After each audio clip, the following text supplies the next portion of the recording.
सही, हम आपको इस चर्चा में शामिल करेंगे। और पिछला हफ्ता मार्केट्स को लग रहा था कि कुछ कंसोलिडेशन है, फेस्टिवल सीजन से पहले ये बहुत अच्छी बात है क्योंकि खरीदार यहाँ पर लौटेंगे। और जैसे ही हम फेस्टिवल सीजन में जा रहे हैं, सोना फिर ऑल टाइम हाईज पर है।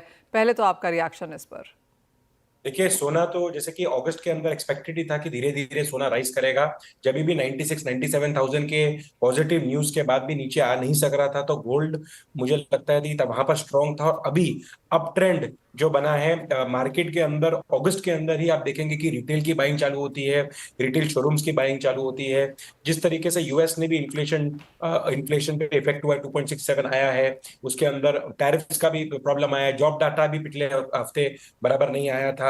उसके बाद हमारा जो ये फेड के रेट्स हैं, वो भी मुझे लगता है कि सितंबर के 100% इस टाइम 0.25% घटेंगे, वो भी फैक्टर इन अभी से हो रहा है। तो मुझे लगता है कि गोल्ड जो है वो स्ट्रांग फुट पे रहेगा। अभी 1 लाख के ऊपर जो एमसीएक्स है वो आने वाले 3 महीने के अंदर 1,04,000 1,05,000 के आसपास भी बढ़त में दिख सकता है। और उसके बावजूद जो अगस्त सितंबर अक्टूबर की बाइंग है सेकंड क्वार्टर की एंड रिटेल के अंदर, वो भी पॉजिटिव रहनी चाहिए। क्योंकि आने वाले टाइम के अंदर जो एंड कंज्यूमर है वो गोल्ड के अंदर तेजी ही देख रहा है, और एक्चुअली तेजी भी देखने को मिल सकती है। हम्म। तो 1,04,000 रुपए एक महीने में, और खरीदारी यहाँ पर अच्छी होने की उम्मीद है। संयम, ये जो जिस तरह से हमने एक बहुत इंटरेस्टिंग डेटा आया है एक्चुअली, और दिनेश जी, संयम, दोनों ही आपसे उसकी एक्सटेंस लेना चाहेंगे। बर्नस्टीन ने लिखा है कि जो हमारे कंट्री के 1% सबसे वेल्दीएस्ट हैं, 60% जो उनकी वेल्थ है वो या तो रियल एस्टेट में है या फिर गोल्ड में है यहाँ पर, और काफ़ी स्ट्रॉन्ग हिस्सा यहाँ पर वो गोल्ड में होल्ड भी करते हैं। पहले तो संयम, आपकी सेंस, बिकॉज ये एचएनआईज हैं, अल्ट्रा एचएनआईज हैं जो big chunks of gold hold करते हैं इंडिया में। देखिए, पहले क्या था कि डॉलर के ऊपर सबका ट्रस्ट बहुत था। डॉलर अभी जिस तरीके से अमेरिका जिस तरीके से अभी कर रहा है बिहेव सब कंट्रीज के साथ, चाहे वो इंडिया हो, चाइना हो, पाकिस्तान हो, बांग्लादेश हो, सब कंट्रीज के साथ जितने तरीके के टैरिफ्स लगा रहे हैं, लोगों का ट्रस्ट डॉलर के ऊपर कम और गोल्ड के ऊपर ज्यादा हो गया है, रिजर्व्स के ऊपर, सस्टेनेबिलिटी के ऊपर। और आने वाले टाइम के अंदर सबको ऐसा कॉन्फिडेंस है कि अगर गोल्ड पड़ा है तो भी आने वाले ईयर्स के अंदर 10 to 12% की कंफर्म देगा, कोई और करेंसी के अलावा। और सेंट्रल बैंक्स भी, जैसे हम सोच रहे थे कि बाइंग कम करेंगे, ऐसी कोई बाइंग कम नहीं हुई है, सब बाइंग कर रहे हैं। जो पहले 10 to 15% एक एचएनआई या एक नॉर्मल हाउस होल्ड रखता था, अभी सोचता है कि बाकी कोई शेयर्स में या बाकी चीजों में लगाने से बेटर, इक्विटी मार्केट में लगाने से बेटर एक बार गोल्ड रखा जाए तो नो ब्रेनर है। और इन्वेस्टमेंट करने के बाद एक स्ट्रेस फ्री माहौल के अंदर ग्रोथ भी आएगी, और एनी टाइम एनकैशेबल है, मतलब 5 to 10 मिनट्स या 1 आवर के अंदर एनकैशेबल।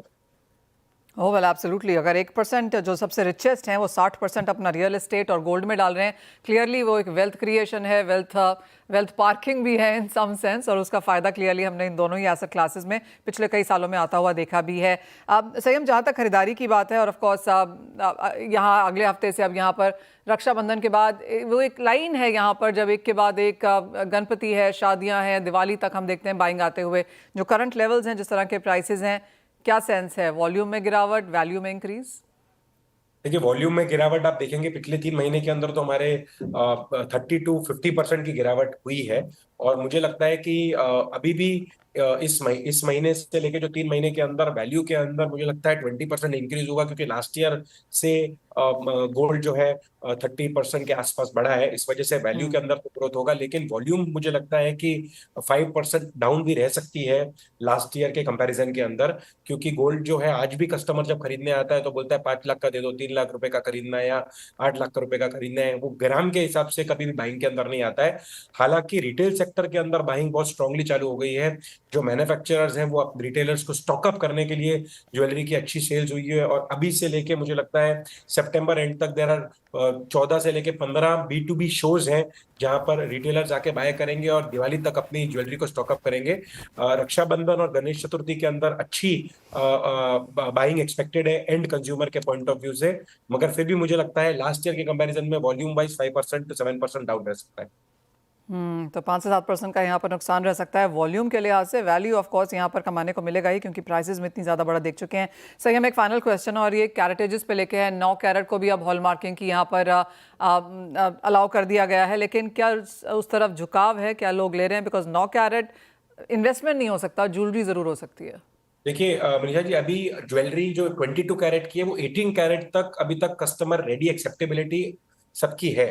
जब 9 कैरेट हमारे हमने एंटी कमिटी ने में पास हुआ था ये 9 कैरेट, तभी मेन उद्देश्य ये था कि डायमंड की जो ज्वेलरी है जो इंडिया से यूएस में एक्सपोर्ट हो रही है, वो अभी टैरिफ्स के आने की वजह से ज्यादा एक्सपोर्ट्स नहीं, वहां पर रुकावट आएंगी, तो वो डायमंड की ज्वेलरी की जो मैन्युफैक्चरिंग हाई है वो इंडियन मार्केट के अंदर सेल हो सके।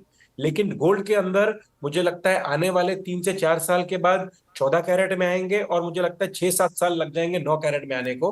अभी भी जितने भी मार्केट्स हैं, समझो आप, समझो यूपी हो गया, बिहार हो गया, पंजाब और हरियाणा हो गया, वहां पर अभी 18 कैरेट की एक्सेप्टेबिलिटी है। बाकी सब कंट्री के अंदर, साउथ के अंदर 22 कैरेट की एक्सेप्टेबिलिटी है।